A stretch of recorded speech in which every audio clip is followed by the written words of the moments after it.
Terima kasih Tuan Yang Dipertua. Terima kasih kepada ahli-ahli yang berhormat yang telah mengambil bahagian dalam perbahasan rang Undang-Undang Perbekalan 2024 peringkat dasar yang dibahaskan di Dewan Rakyat Yang Mulia ini, terutamanya yang telah membangkitkan perkara-perkara berkaitan dengan MITI. Saya sangat menghargai segala pandangan, syur, termasuklah cadangan yang telah dibangkitkan sepanjang tempoh perbahasan berlangsung. Ini jelas menunjukkan keprihatinan ahli-ahli yang berhormat dan ia menjadi inspirasi kepada kita semua agar terus beriltizam merealisasikan aspirasi Malaysia. Tuan Yang Dipertua, Yang Berhormat Larut, Yang Berhormat Macang, Yang Berhormat Kubang Pasu, Yang Berhormat Titi Wangsa, Yang Berhormat Parit, Yang Berhormat Bacok, Yang Berhormat Tenggara, Yang Berhormat Seputih, Yang Berhormat Kuala Nerus dan Yang Berhormat Sembrong telah membangkitkan isu dan persoalan berkaitan pelaburan negara, terutamanya mengenai pelaburan langsung asing ataupun FDI dan juga pelaburan berkualiti. Bagi memastikan polisi dan inisiatif yang dilaksanakan oleh kerajaan bersifat mesra pertumbuhan atau dengan izin pro-growth dan mesra perniagaan pro-business, perancangan yang teliti sentiasa dilaksanakan dari semasa ke semasa, khususnya untuk menambah baik aspek berkaitan memudah cara kepasukan dan merealisasikan pelaburan. Kerajaan telah mengambil pendekatan dalam membuat reformasi pentadbiran melalui penubuhan Jawatankuasa Tindakan Penyelarasan Pelaburan dan Perdagangan ataupun JT3P di bawah Kementerian Pelaburan, Perdagangan dan Industri. JT3P yang telah pun bersidang pertama kalinya pada 16 Oktober dipengerusikan oleh saya. Mesyuarat kedua pula akan diadakan esok pada 1 hari bulan November ataupun Rabu. Bagi memastikan keberkesanan JT3P, keahliannya terdiri daripada pegawai tertinggi merentasi kementerian dan agensi yang berkaitan termasuk kerajaan negeri supaya isu berbangkit dapat diselaras dan diselesaikan dengan kadar segera. Keahlian tetap JT3P terdiri daripada Ketua Setiausaha Permedaran KSP, Ketua Setiausaha Kementerian Ekonomi, Ketua Setiausaha MITI, Timbalan Ketua Setiausaha Jabatan Perdana Menteri dan Ketua Setiausaha Sulit kepada Yang Amat Berhormat Perdana Menteri. Keahlian yang berentas kementerian ini akan memastikan komitmen bagi pelaburan terus antarabangsa ataupun FDI dan juga DDI direalisasikan segera mungkin. Umumnya, JT3P ini berperanan sebagai platform yang mampu memantau dan melaksanakan tindakan terhadap isu-isu yang dihadapi oleh para pelabur, terutamanya bagi projek pelaburan strategik dan ikonik. Untuk makluman semua, pemantauan JT3P bermula seawal dari permohonan diutarakan oleh syarikat yang berkenaan, sehinggalah projek-projek pelaburan ini direalisasikan. Penubuhan JT3P adalah merupakan suatu inisiatif reformasi pentadbiran, menzahirkan komitmen kerajaan dalam usaha untuk dengan izin translate plans into action, sekaligus mendukung peranan Majlis Pelaburan Negara, iaitu majlis berkaitan pelaburan di peringkat tertinggi negara dalam memastikan pelaksanaan projek-projek pelaburan direalisasikan sepenuhnya. Malahan, salah satu agenda tetap dalam JT3P adalah pelaporan status perkembangan terhadap komitmen pelaburan yang telah diutarakan oleh para pelabur semasa Trade Mission dan juga lawatan kerja rasmi yang disertai oleh Yang Amat Berhormat Perdana Menteri. JT3P seterusnya akan melapor kepada Majlis Pelaburan Negara yang dipengerusikan sendiri oleh Yang Amat Berhormat Perdana Menteri yang dijadualkan bersidang setiap bulan. Bagi tempoh Januari hingga Jun 2023, Malaysia telah menarik RM1,132.6 bilion pelaburan yang diluluskan dalam sektor perkhidmatan, pembuatan dan utama yang merupakan 60% daripada sasaran bagi tahun 2023. Pelaburan langsung domestik ataupun DDI merupakan penyumbang utama dengan jumlah pelaburan yang diluluskan bernilai RM69.3 bilion, 52%, manakala pelaburan langsung asing FDI berjumlah RM63 bilion, lebih kurang 48%. Kerajaan sentiasa memberikan penumpuan yang setara dan seimbang dalam menggalakkan FDI dan DDI. Pertumbuhan kedua-dua DDI dan FDI adalah penting dalam menyumbang kepada pengukuhan ekonomi negara. Perlu diakui bahawa DDI dan FDI mempunyai kebergantungan antara satu sama lain dan saling melengkapi dalam menyokong ekosistem serta rantaian nilai dan penyumbaran sektor masing-masing. Kementerian menyedari dan peka bahawa fasilitasi pelaburan merupakan elemen penting dalam ekosistem pelaburan yang melangkaui usaha menarik pelabur baharu, termasuk memberi sokongan secara dengan izin end-to-end kepada pelabur sejak awal bertapak dari pra-pelaburan di negara ini. Ia juga penting bagi menggalakkan pelaburan semula dalam negara. Usaha ini memerlukan pendekatan menyeluruh kerajaan untuk menggubal dasar dan rangka kerja pentadbiran yang telus dan cekap untuk meningkatkan keyakinan pelabur. Menteri, boleh tanya? Muhammad, Terima kasih. Terima kasih Menteri. Saya ingin mengujilah kementerian ini dapat mengubuhkan satu jawatankuasa khas yang dipanggil JT3P. Kalau kita lihat apa yang Muhammad sebut tadi adalah FDI first half 2023 telah dapat diluluskan foreign direct investment 63.3 bilion, hampir 48% daripada jumlah pelaburan yang masuk negara-negara kita ini. First half 63.3 bilion. Tetapi first half ni juga kita dapat lihat bahawa hanya 9.8 bilion sahaja direalisasikan. Yang saya nak lihat bagaimana kita lihat 2021 dan 2022. Approve investment 2021 208 bilion. 2022 163 bilion. Tapi malangnya pada first half 2023 hanya 98 bilion. Apakah selalunya yang kementerian kenal pasti isu yang berbangkit daripada untuk kita realisasikan benda ini? Kerana dengan adanya perkara-perkara ini dapat diwar-warkan kepada semua kerajaan negeri, sudah tentu boleh dapat membantu JT3P ini untuk melaksanakan. Agak sayang kita tengok orang datang negara kita 2021 approve FDI. Kita dah approve, kita gunakan semua kita punya tenaga, resources untuk approve 208 bilion. Kemudian 2022 approve lagi 163 bilion. And then the first 6 months this year 63.3 bilion. Tapi first half 2023 hanya 98 bilion. Berbanding kalau kita tengok di negara Indonesia, dia realize first half 45.2 bilion, Vietnam first half 13.4 bilion. Saya rasa kita nak tengok kadang-kadang dapat bahawa semua state government kena faham masalah ni supaya dia dapat membantu JT3P ni. Menteri. Terima kasih Yang Berhormat Titi Wangsa. Dari segi JT3P itu memang kita akan menjemput kerajaan-kerajaan negeri, malah mesyuarat yang diadakan minggu lepas, kerajaan negeri, wakil kerajaan negeri Perak hadir. Dan kalau kita lihat memang kita sebenarnya dari segi pelaburan yang telah direalisasikan ini akan memakan masa. Dan kalau kita nak memastikan pelaburan ini khususnya supaya dapat direalisasikan dengan jayanya, sebenarnya MIDA menjalankan kajian ataupun kaji selidik, survey 2 kali setahun, di mana dipanggilnya implementation survey, dan yang ini untuk projek-projek yang diluluskan di bawah Jawatan Kuasa Nasional mengenai pelaburan atau PNCI. Jadi nombor-nombor yang disebut tadi mungkin daripada data yang telah diumumkan dan pelaburan-pelaburan di bawah NCI. Kaji selidik tersebut bertujuan untuk memantau status pelaksanaan semua projek-projek perkilangan dan perkhidmatan terpilih yang diluluskan di bawah seliaan MIDA, kecuali pejabat serantau dan pejabat perwakilan. Tapi ia bertujuan bagi memastikan semuanya diluluskanlah. Saya nak kongsi sedikit data sini Yang Berhormat. Data daripada 2018. Okey. Nah, Menteri, saya cuma nak tahu je. Sebab saya nak tahu ini sangat penting ni. Bila kita sign MOU, kemudian kita approve, kemudian kita realisasikan. Jadi saya nak tahu dekat mana selalunya sangkut di antara MOU, approve dan realisasikan. Yang itu. Sebab kalau kita dapat tahu benda ni, dan kita semua ahli-ahli MP ni, member parlimen ni, pun kita semua datang daripada banyak state. Jadi kalau boleh, kita dapat tahu benda ni, dan kita nak all the state government pun kena main peranan. Sebab apabila orang dah datang buat application, 200 bilion, 163 bilion, the more reason, I think kita fokus benda ni. Saya rasa kalau kita dapat realisasikan, sudah tentu dia punya efek kepada ekonomi cukup cepat. Kerana ini adalah direct capital datang daripada luar kalau compare dengan DDI. Okay. Menteri kalau boleh sekaliguskan jawapan ini.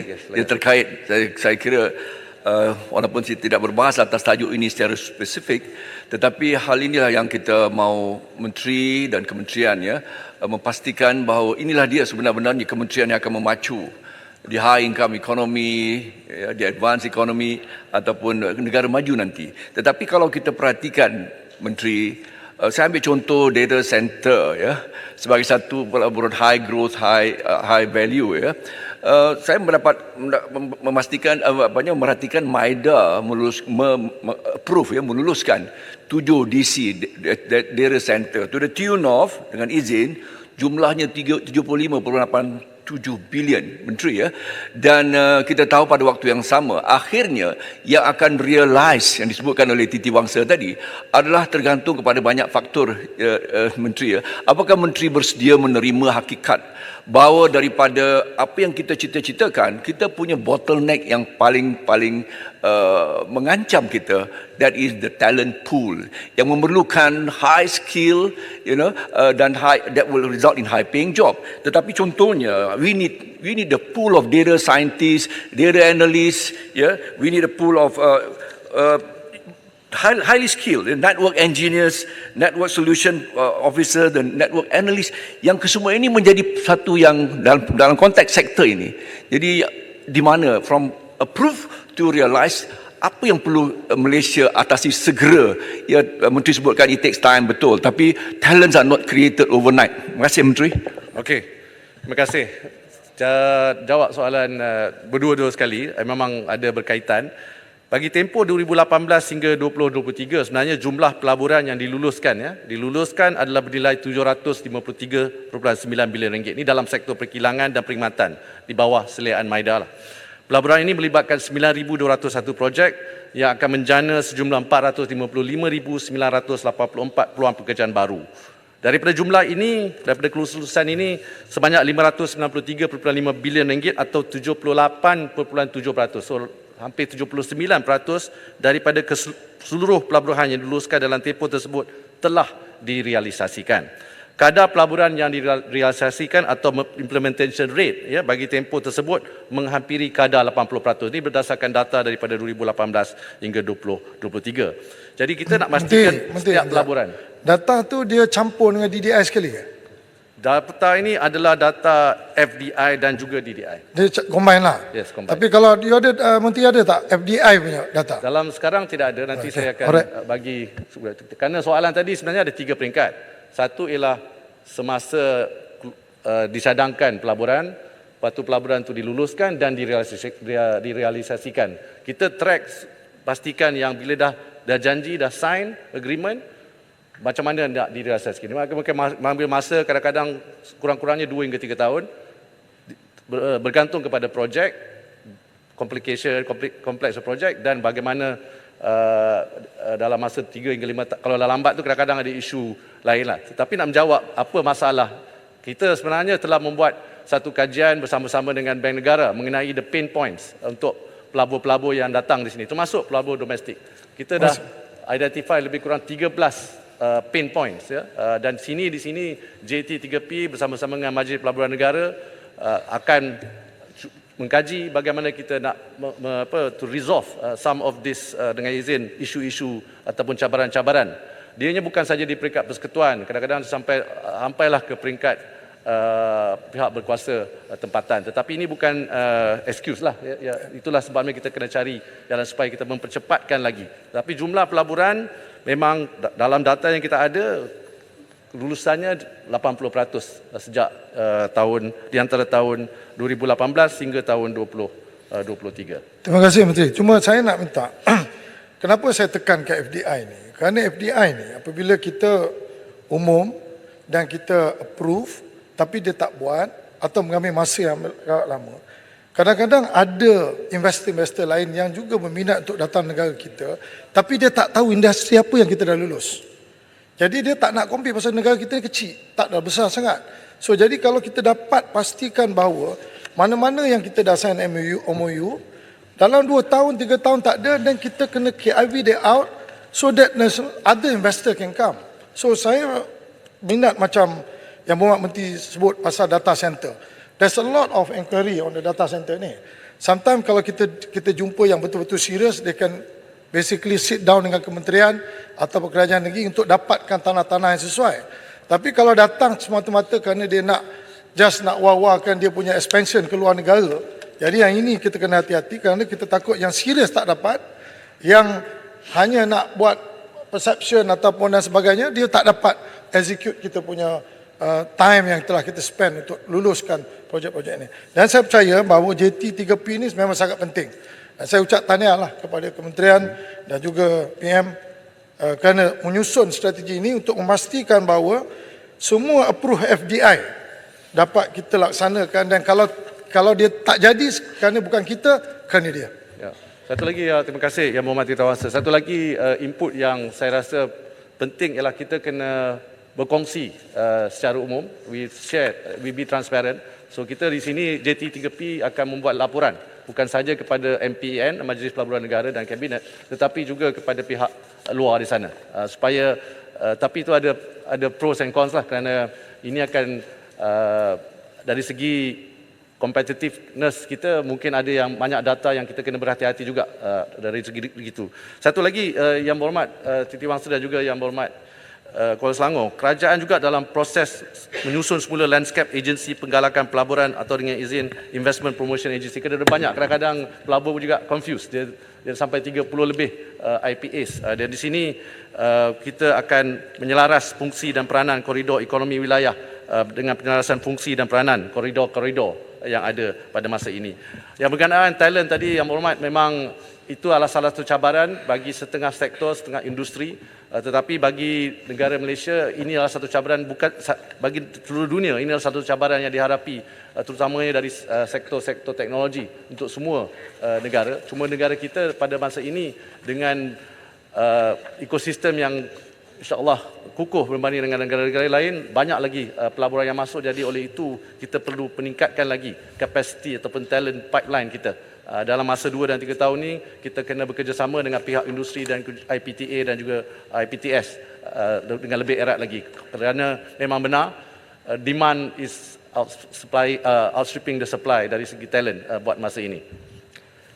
Tuan Yang Pertua minta laluan Menteri, boleh? Boleh.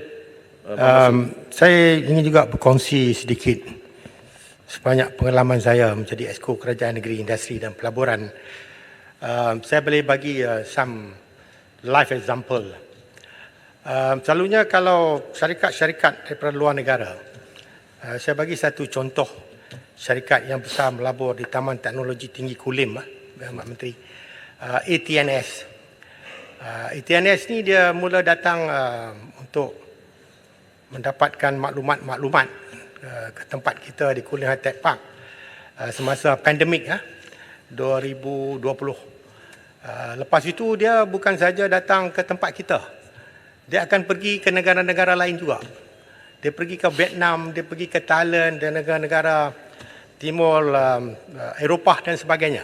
Dia datang untuk buat kajian, nak tentukan tempat itu menjadi tempat yang strategik untuk dia untuk dapat good return in their investment. Akhirnya dia datang kali kedua, dia jumpa semua stakeholders. First, tanah. Ada tanah available tak?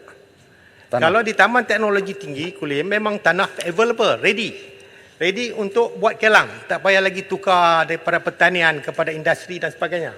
Memang industrial land. Lepas tu kita panggil bekalan air, tenaga elektrik, gas dan sebagainya, PBT. Dan bila dia dah confidence, after some time, lepas dia tengok negara-negara lain, dia buat putusan, dia akan melabur.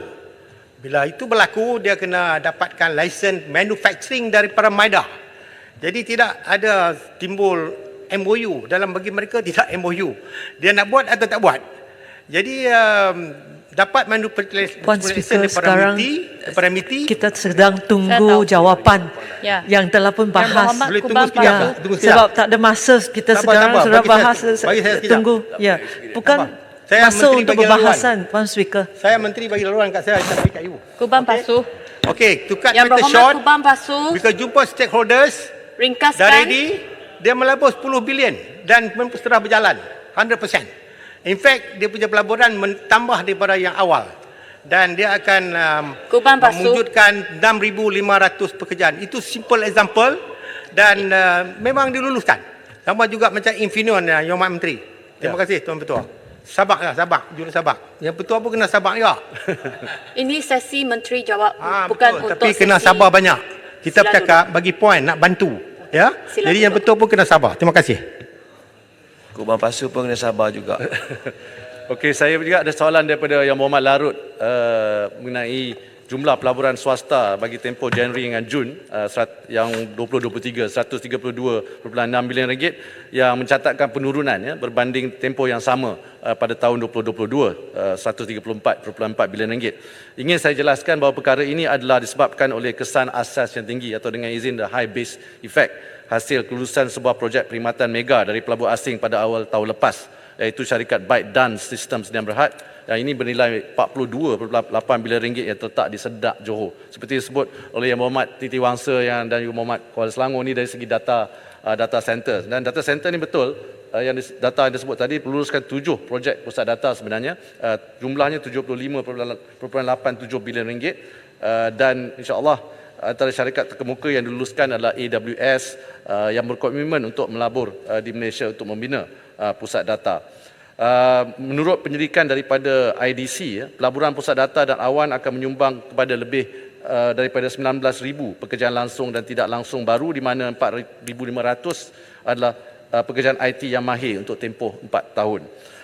Dan Yang Berhormat Larut juga perhatikan bahawa nilai pelaburan yang dicatatkan ini adalah lebih tinggi jika dibandingkan dengan tempoh yang sama semasa tahun pra-pandemik. Ini menunjukkan Malaysia berada di landasan yang baik ke arah pemulihan ekonomi dalam era pasca pandemik dari segi pelaburan.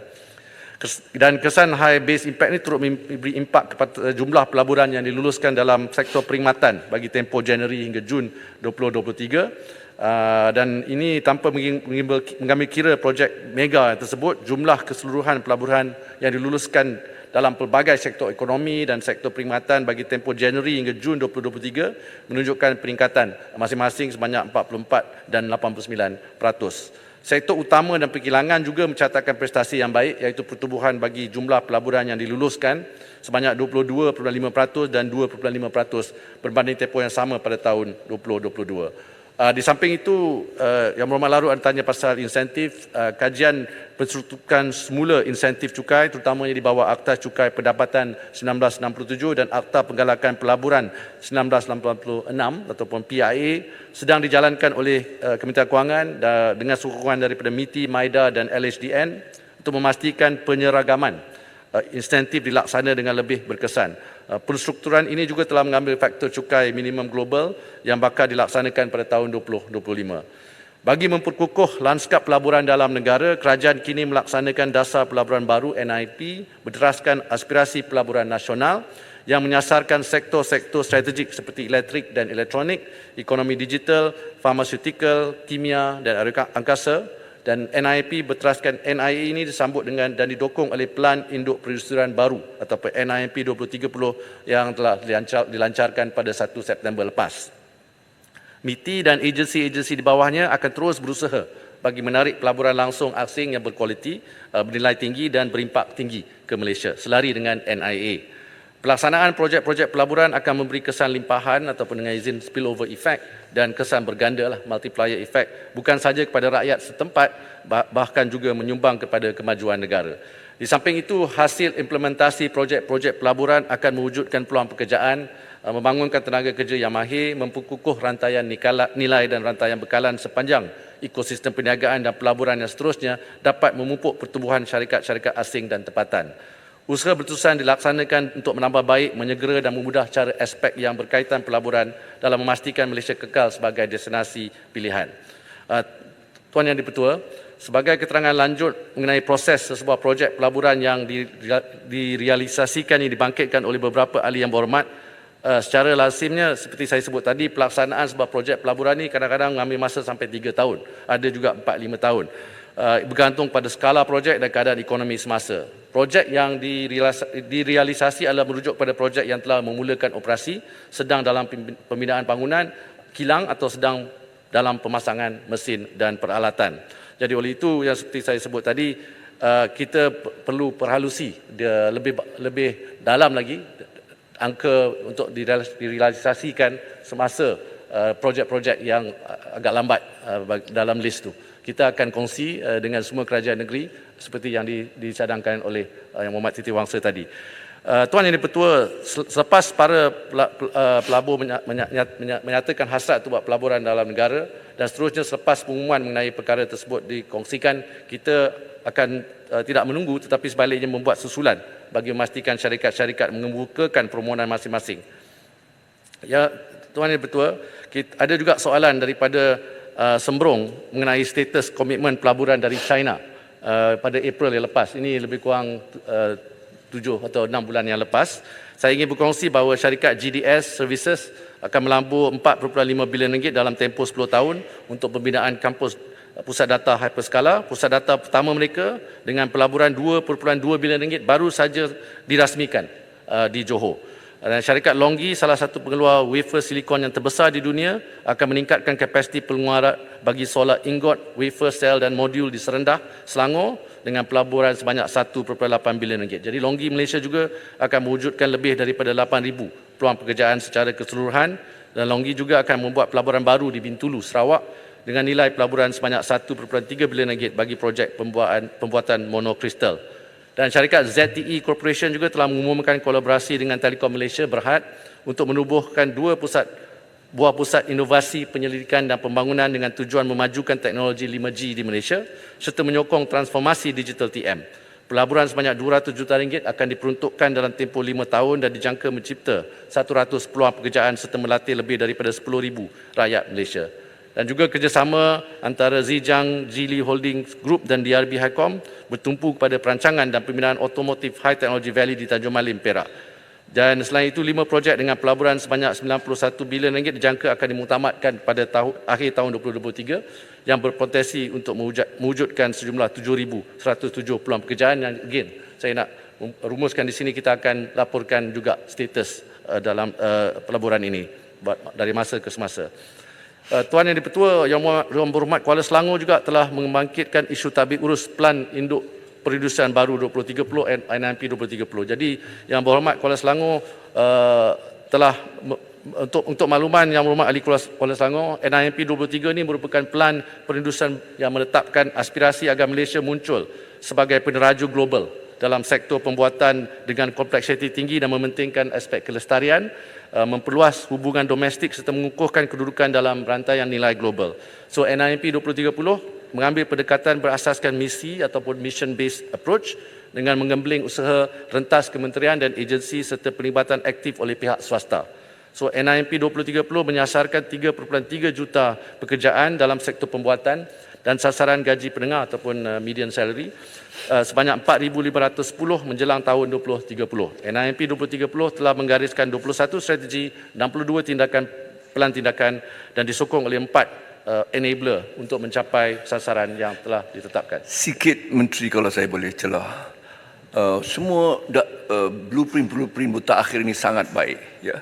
Cuma saya mahukan kerajaan, menteri dan kementerian mencerahkan draft and implementation action timeline dan come datang ke Dewan ini dengan membuat pelaporan berkala supaya all this long term kind of blueprint ya tidak dilihat hanya ketika dia gagal di hujung, tetapi dibawa dalam implementation by way of deliverables, by way of apapun pencapaiannya. Dia mesti ada satu accountability di Dewan ini for blueprint like this, termasuk NIP dan sebagainya, supaya ada MPs dapat memantau dan at least be updated dengan izin. Jadi kita memerlukan itu. This is what is missing of this many ataupun blueprint ini, Menteri, kalau boleh diambil perhatian. Terima kasih. Terima kasih Berhormat Kuala Selangor. Kita ambil perhatian mengenai cadangan yang dibuat oleh Yang Berhormat Kuala Selangor kerana pemantauan dan penilaian terhadap pelaksanaan pelan tindakan merupakan keutamaan untuk semua pelan, terutamanya untuk NIMP, bagi memastikan pelaksanaan pelan tindakan adalah sejajar dengan objektif yang telah ditetapkan. Jadi kita sebenarnya ada struktur tabik urus yang bertanggungjawab dalam menggerakkan hala tuju strategik pemantauan dan penyelarasan. Kita dimulakan paling atas sekali ialah Majlis Kebangsaan NIP 2030 ataupun National Council yang dipengerusikan oleh Yang Berhormat Perdana Menteri, dan lepas itu kita ada jawatan kuasa pemandu Steering Committee yang dipengerusikan oleh saya.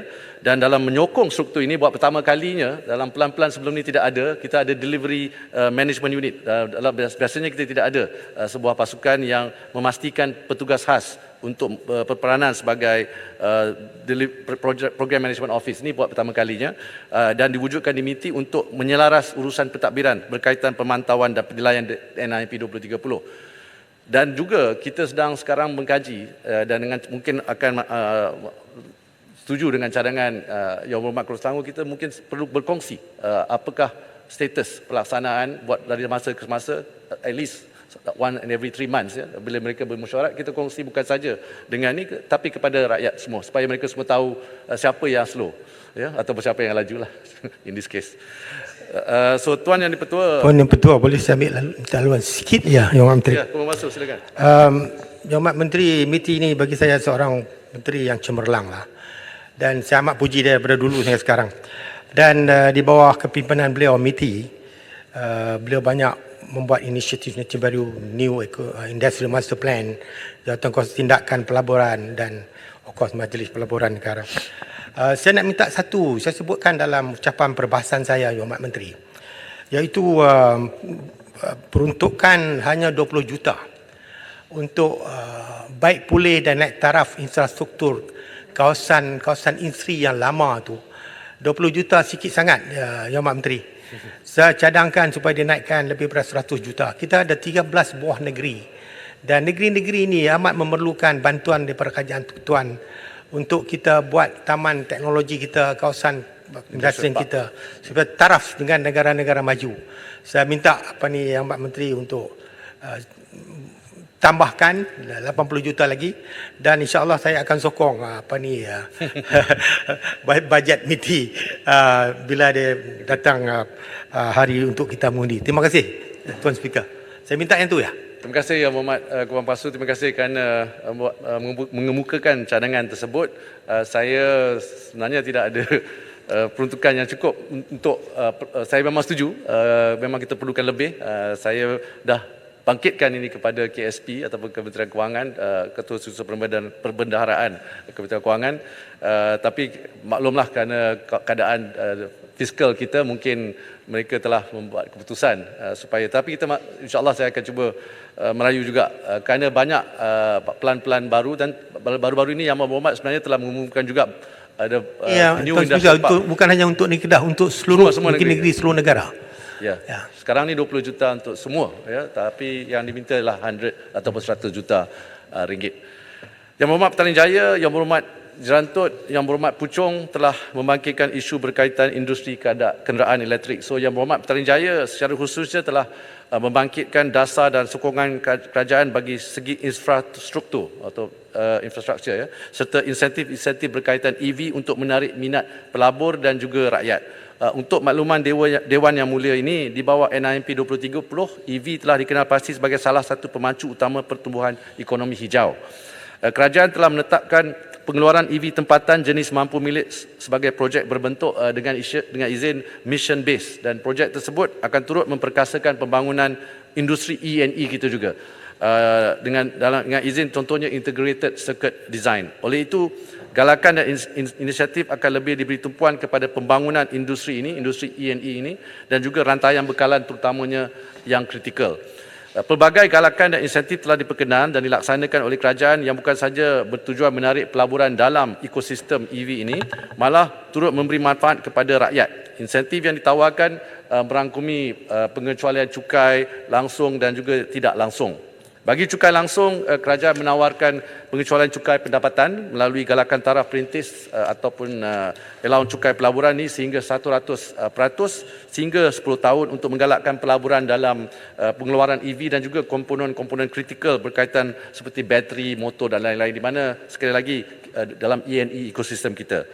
Manakala bagi insentif cukai tidak langsung seperti duty import, duty excise dan juga cukai jualan, kerajaan telah pun memberi lanjutan tempoh pengecualian sepenuhnya duty atau cukai tidak langsung bagi EV. Seperti berikutlah, contohnya satu, tempoh pengecualian sepenuhnya untuk duty import ni, duty excise dan juga duty jualan atas EV yang dipasang secara tempatan dilanjutkan lagi 2 tahun sampai Disember 31 Disember 2027, dan tempoh pengecualian sepenuhnya duty import dan duty excise kepada CBU kita dilanjutkan kepada 31 Disember 2025. Dan juga untuk EV kita ni bagi nak norong penggunaan EV dalam negara. Kerajaan turut menawarkan insentif secara langsung kepada pemilik EV seperti berikut. Satunya, pengecualian sepenuhnya cukai jalan bagi EV sama ada yang dipasang secara tempatan atau diimport ni sampai Disember 2025. Pelepasan cukai pendapatan individu sehingga 2,500 bagi kos pemasangan, sewaan, pembelian termasuk sewa beli peralatan atau yuran langganan kemudahan pengecasan EV untuk taksiran 22-2023. Di bawah belanjawan 2024, tempoh galakan ini dilanjutkan lagi sampai 4 tahun, sampai tahun taksiran 2027. Dan juga di bawah belanjawan 2024, kerajaan telah memperkenalkan skim galakan penggunaan motosikal elektrik dengan rebat sehingga RM2,400. Skim ini bertujuan membantu pengguna motosikal jenis petrol untuk beralih ke motosikal elektrik. Dan juga bagi mengukuhkan ekosistem EV dan merancangkan lagi penggunaan EV, kerajaan juga menawarkan insentif seperti berikut. Galakan pengecualian sepenuhnya cukai pendapatan ke atas pendapatan berkanun mulai taksiran 2023 hingga ke tahun taksiran 2032. Dan layak allowance cukai pelaburan 100% untuk pengurangan cukai pendapatan sehingga 100% bagi tempoh 5 tahun bagi aktiviti penghilangan EV charging equipment. Dan juga galakan potongan cukai kepada syarikat yang menyewa EV dengan jumlah maksimum amount sewaan yang layak dihadkan tidak melebihi RM300,000 berbanding RM100,000 sebelum ini. Jadi di bawah belanjawan 2024, tempoh galakan ini dilanjutkan lagi 2 tahun sampailah tahun taksiran 2027. Di samping itu, insentif yang ditawarkan kerajaan juga tidak terhad kepada aktiviti pembuatan atau penghilangan dan import EV CBU. Kita ada Green Investment Tax Allowance dan juga Green Income Tax Exemption turut ditawarkan untuk perkhidmatan hijau ataupun green services terhadap penyediaan infrastruktur pengecasan EV sehingga 31 Disember 2023. Untuk GITA ni, the Green Investment Tax Allowance, tempoh galakan telah dilanjutkan sampai 31 Disember 2026. Terima kasih, Yang Berhormat Tan Jaya. Puan Speaker, apa yang saya katakan dalam perbahasan ialah di mana kita industri kerana sentiasa perlu tunggu belanjawan baru kita tahu okey apakah yang akan dilanjutkan. Setiap kali insentif adalah 2-3 tahun. Tapi apabila kita melabur, kita pelaburan ini adalah masa untuk 15 tahun ataupun 20 tahun. Adakah kerajaan akan adakan satu roadmap untuk EV supaya ada certainty in policy bagi pelaburan? Ya. Terima kasih. Dari segi cukai memang seperti Yang Berhormat Puchong sedia maklum memang peranan Kementerian Kewangan adalah untuk memastikan dari segi hasil dan juga penggunaannya adalah dari masa ke semasa. Kerana pada buat masa ini industri EV memang memerlukan bantuan dan ada yang sampai 10 tahun. This is more on dengan izin cukai pendapatan, pioneer status dan sebagainya. Tetapi bagi cukai yang melibatkan pengimportan ataupun cukai yang melibatkan penjualan, itu sebenarnya adalah di bawah bidang kuasa Kementerian Kewangan. Kalau boleh memang saya kalau saya bercakap bagi pihak industri, saya memang setuju juga dengan apa yang disebut oleh Yang Berhormat Puchong kerana mereka ingin mendapatkan keuntungan sebanyak mungkin lah dan in a very long period of time. Tetapi sebenarnya banyak cukai ini juga digunakan untuk membantu industri itu sebagai catalyst dan bila industri itu sudah maju atau matang dan oleh itu tidak perlu lagi bantuan yang berbentuk cukai, kerajaan akan membuat keputusan. Dia memerlukan pandangan daripada pengguna juga, adakah impaknya kepada pengguna. So Yang Berhormat, dari segi langkah masa panjang penghilangan memang ada, tetapi dari segi penggunaan memang kita kena perhatikan dari segi pembangunan EV ekosistem itu sendiri. Menteri, saya setujulah. Pasal insentif ni adalah salah satu daripada kita punya insentif yang perlu kita bagi khususnya kepada FDI ni. Cuma saya merasakan bahawa sebahagian daripada FDI ni, investor yang datang ni, kita bila bagi dia approval, sudah tentu insentif pun kadang-kadang kita bagi after kita negotiate and then kita approve. Saya rasa kita juga kena letakkan jangka masa bila dia nak start. Once dia dah start, dia dah pecah tanah, dia dah construct, that one they take 4 years is okay, consider done. Tapi dia tidak boleh pegang kita punya approval ni. Kemudian dia cerita tahun 2026, 2027 baru nak start. Jadi kita punya tax system kadang-kadang insentif dia bertukar. Jadi dia hold kita punya approval tapi dia nak datang 4-5 tahun akan datang. I think any incentive yang you nak bagi, you have to be very definitive. Berapa, apa dia dapat dan you must at least come bila. I think that will be more effective. Kalau tidak, from my experience, ada banyak daripada pelabur ni kemudian dia datang, dia bawa surat niti, dah lama, dah 4 tahun. Sistem kita dah tukar. And then bila kita continue bagi dia, dan ada DDI punya investor, dia akan complain kenapa you bagi orang kat luar, dalam you tak dapat. So I think this you need to harmonise this, so that kalau siapa nak dapat insentif, kita punya prasyarat, once we already approve, you have to come within 2 years ataupun 2.5 years, depending on what kind of business. Kalau business tu memerlukan pembinaan bangunan atau factory atau machinery take 4-5 years, is considered done because dia dah datang bawa masuk. I think this is very important. Kalau tidak, dia akan bercamuk dan inconsistent dengan kita punya DDI. Terima kasih. Sebenarnya Yang Berhormat Titi Wangsa, memang banyak syarikat-syarikat yang ada masalah kadang-kadang dalam dari segi sebelum pencatanan nak beli tanah, ada isu kontraktor dulu memanglah COVID dan sebagainya. Dan mereka akan merayu kepada pihak MIDA dan MIDA akan bawa kepada NCI untuk melanjutkan lagi tempoh bukan saja insentif cukai, tapi insentif yang berbentuk lain lah. Cuma pada pendapat saya memang sudah berbincang dengan pihak MIDA dan pihak juga NCI. Kalau tidak ada sebab yang kukuh, kita tidak boleh memanjangkan insentif ini. Dan sebenarnya dalam surat kelulusan lesen penghilang, kita telah, lesen penghilang tu, the ML, the manufacturing, kita telah menyatakan tempoh untuk syarikat melaksanakan projek ini, but it's more yang dengan izin our discipline, sama ada kita nak layan atau tidak layan. Tapi dari segi itu memang kita dah ada syarat yang termasuk garis masa untuk syarikat-syarikat tersebut untuk menyiapkan kilang mereka. Puan Speaker, kalau boleh Menteri boleh jawab, dalam perbahasan saya juga ada soalan, apakah langkah kerajaan untuk dapat satu polisi untuk memasukkan lebih banyak EV mampu milik supaya pasaran di Malaysia lebih banyak EV mampu milik, dan apakah polisi differentiation antara EV mampu milik dan juga EV mewah? Ya. Betul, kita pun nak mendemokrasikan penggunaan EV, democratization lah of the EV use. Pada masa ini, kalau kita lihat dari segi penggunaan ataupun harga EV memang lebih daripada RM100,000. Ini untuk kereta lah, motosikal pun lebih kurang begitu juga. Dan sebenarnya hampir 50% daripada harga EV sebenarnya disumbang oleh kos bateri. Memandangkan teknologi bateri EV ini masih dianggap baru dan melibatkan kos pembangunan yang tinggi, maka kos ini sangat mempengaruhi harga EV. Mengenai isu harga mampu milik, buat masa ini syarikat-syarikat tempatan dan juga pelabur berpotensi sedang dalam peringkat berancang bagi mengeluarkan EV dan harga yang kompetitif. Saya tak boleh umumkan lagi, tetapi apabila pertemuan dengan syarikat-syarikat tempatan dan juga syarikat-syarikat import ini, pasaran masa tempatan dalam masa 1 hingga 2 tahun akan dapat mengeluarkan kereta mampu milik untuk buatan tempatan. Dan juga Yang Berhormat Puchong ada sebut pasal stesen pengecasan juga, di mana khususnya untuk pembangunan infrastruktur pengecasan EV. Kementerian dan agensi kerajaan yang terlibat memang ramai yang akan terlibat. Sebenarnya Yang Berhormat Teluk Intan pun ada di sini, telah mengambil langkah proaktif untuk menyempurnakan rakaian infrastruktur pengecasan EV dalam negara. Kerana ini satu lagi kerisauan pengguna-pengguna EV. Dengan izin, do we have enough EV charging stations?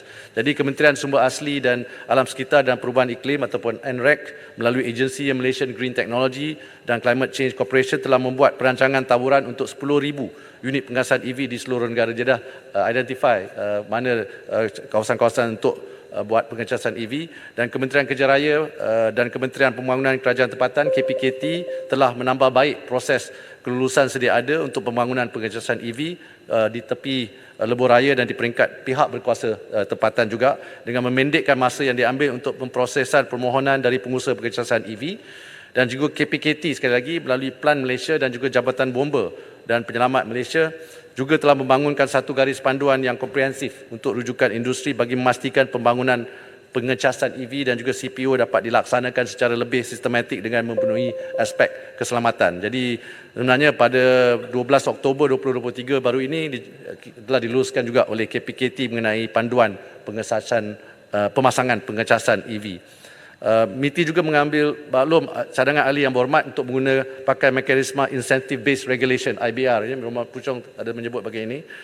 Dengan izin sebagai initial push. Saya sebenarnya I think it's a good idea yang berhormat. Cuma memandangkan kos semua di bawah aset grid kebangsaan telah dimasukkan dalam pengiraan tarif asas yang akan dikenakan kepada semua pengguna tenaga elektrik. Cadangan ini saya akan kemukakan kepada NREC untuk penelitian dan pertimbangan lanjut kerana I think kalau tak silap saya memang dia akan di-review again pada tahun depan. Insentif-insentif yang ditawarkan oleh kerajaan diharap akan menjadi pemangkinlah insya-Allah ke arah pembangunan ekosistem industri EV secara keseluruhannya. Dengan meningkatkan penggunaan EV, langkah ini dapat mengurangkan intensiti pelepasan GHG dan juga membantu Malaysia sebagai mencapai status negara neutral karbon menjerang tahun 2050. Tuan Yang Dipertua Yang Berhormat Parit telah mengutarakan perkara berkenaan cadangan supaya Taman Teknologi Seri Iskandar diaktifkan sebagai kawasan perindustrian. Untuk maklumat Yang Berhormat, Kementerian melalui MAIDA dan Kerajaan Negeri Perak aktif mempromosikan kawasan-kawasan taman industri di seluruh negeri Perak termasuk kawasan teknologi Seri Iskandar. So Yang Berhormat, kerana masa telah tidak mengizinkan, sebagai penutup kepada ucapan penggulungan perbahasan ini. Last. Ini soalan saya nak tanya ni pasal banyak sangat orang tanya saya ni latest.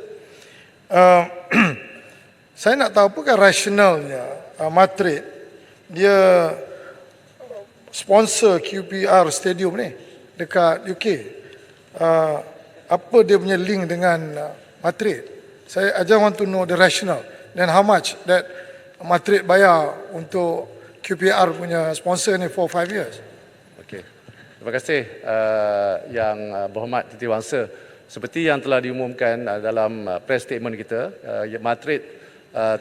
Madrid Stadium Loftus adalah stadium di mana QPR punya home ground. Kita telah dijenamakan sebagai Madrid Loftus Road Stadium. Ya. Kosnya ialah pada Madrid ialah kosong, ialah percuma, ialah CSR daripada salah satu pemilik QPR yang merupakan seorang warga negara Malaysia yang berhormat pun kenal siapa. Ya, dia kata dia nak bagi mempromosikan our trade, terutamanya sekarang UK pun sebagai salah satu negara yang join CPTPP. So kontribusinya kepada Malaysia, dia kata dia bagi percuma tapi hanya 2 tahun kepada Madrid, di mana kita tidak ada kos kepada Madrid. Tapi kalau nak tengok bola, still kena beli tiket lah. Terima kasih. Tahun lah? 2 tahun saja. 2 free, lepas tu tak payahlah. Lepas tu kita pergi Liverpool pula yang Muhammad. Okey. So saya fikir kalau kita kena bayar bagi kat Harimau Melaya lagi bagus. Okey, betul. Terima kasih.